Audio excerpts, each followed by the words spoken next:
Hello, it's David at Autobunker. Now, one of the things this channel has become very good at recently is finding interesting and creative ways to waste your time online, particularly if it's car related. And I have possibly found one of the richest seams of internet wormholes yet, and that is the eBay kit car marketplace. There are some crazy things on there, engineering masterpieces, questionable safety and styling in some cases, and great value all around. So I have selected 5 of my favourite cars from eBay in January 2026, and let's dive deep into that wormhole together. Let me tell you, there are some bold and strange machines on this list, so let's dive into it. Thank you very much for watching, much appreciated. I am by no means a kit car expert. This is not a buying guide. This is just my take on what looks awesomely cool on the internet. Let's get into the first car. The first kit car for us to get into is a Westfield 11 replica, or it's a Lotus 11 replica, made by Westfield, I should say. Look at this silver machine, finished in GRP rather than the aluminium body shell that the original would have had. But look at these super cool mirrors on the side here, and it has an additional bullet mirror mounted on the aero screen as well. This is a thing of great beauty. Look at this. Some form of rollover protection. It must be so lightweight as well. Incredible. It's got a 1275cc 4-cylinder engine. I'm just trying to find a picture of underneath the hood. Look at the rear styling on these with the lenses at the back. Excellent. I love it.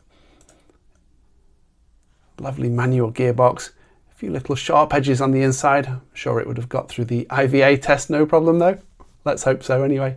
Lovely wooden steering wheel as well. That is super cool. Let's find a picture of the inside.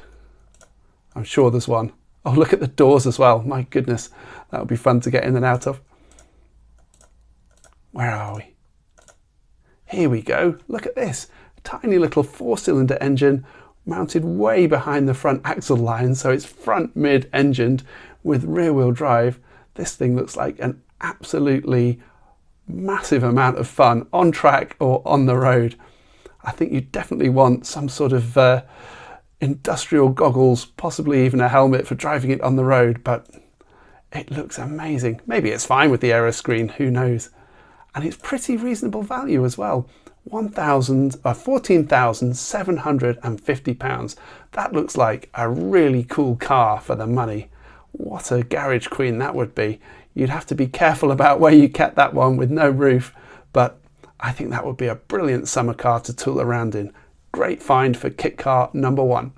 I am not normally a fan of replicas when it comes to kit cars, but this one caught my eye just so I could live out my Cannonball Run fantasies of owning a Lamborghini Countach, possibly for less than £500,000. This one is a kit. It's got a Renault 2.7 litre engine in it, a V6, which is a little bit disappointing compared to a 5 litre V12 Lamborghini engine, but the inside looks pretty pucker. Some fairly credible cream leather and boxy instrumentation in true 80s style.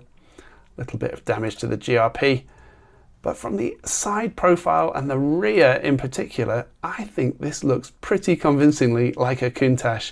I think as soon as it started, you'd soon find out that it wasn't, but an interesting project. It's a non-runner at the moment, but you could take it on and be tooling around in something pretty eye-catching. As I say, I wouldn't normally go for a replica, but this one looked rather special with full-on Countach vibes. Look at that with the huge spoiler on the back as well.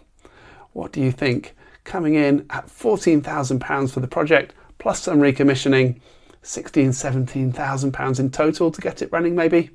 Would you go for this? Or would you go for the Westfield? Let me know in the comments. This next one is utterly bananas, an MEV trike kit car. Look at this. It's got an R1 motorcycle engine in it, and it is a serious track weapon. I'm not even sure it's road legal actually, but look at this. There's virtually no bodywork at all. It can't weigh very much more than the motorbike that the engine was taken from. It looks cool though. You can carry a passenger around in it as well, and it must be absolute sideways fun given all that power going through a single rear tyre. Lovely OZ wheels as well at the front, and very much needed the rally style yellow band on the steering wheel so you can work out which way your wheel is pointing when you're flapping your arms around trying to save a huge power slide. This thing really appeals to me. It's immaculately presented as well. Very fun machine. How much is this one going for? £7,000. That's a huge amount of performance for the money. I bet there isn't a faster car for the cash out there at the moment. What a crazy machine. I love diving into all these engineering weird things in the kit car marketplace. Let's get on to the next car. My next choice is possibly as mad as the previous car, but perhaps with a few more safety measures. Look at this massive roll cage on this Westfield SEight. It's got the Rover 3.9 litre V8 engine crushed into what is effectively a Lotus 7 chassis, and it looks stunning in this green paint. I absolutely love all of the black detailing on this, the aero screens, the wheels, lovely cycle arches, and this side bracing on the roll cage gives me a bit of confidence that this would survive a collision in one piece, whether it be with the tyres or someone else. But it's road legal. Look at this, V8 GB sign on the back. Super cool. And the carbon fibre dash or carbon fibre effect dash, very cool. Green stitching on the interior cloth, and again the yellow band on the wheel. Look how tiny that steering wheel is. I don't know if this is a wide chassis or the standard one, but it's going to be pretty tight for two of you in there snuggling in between this roll cage. There's no padding as well, so you would need to watch your head very carefully if you were driving it without a helmet. I'm not sure that would be a good idea, to be honest, or some padding just to make sure you were not going to crack your noggin should you have a minor bump. It's very nicely put together though. This one is very, very appealing. And with that V8 burble, I should imagine you have to squeeze the throttle about 1/4 of an inch for it to be flying down the road at 50 miles an hour. Beautifully put together. Oh, and look at this. Great big pan air filter on top of this V8 engine. Oh, TVR as well. Very nice. I wonder where that engine came from. That is super cool.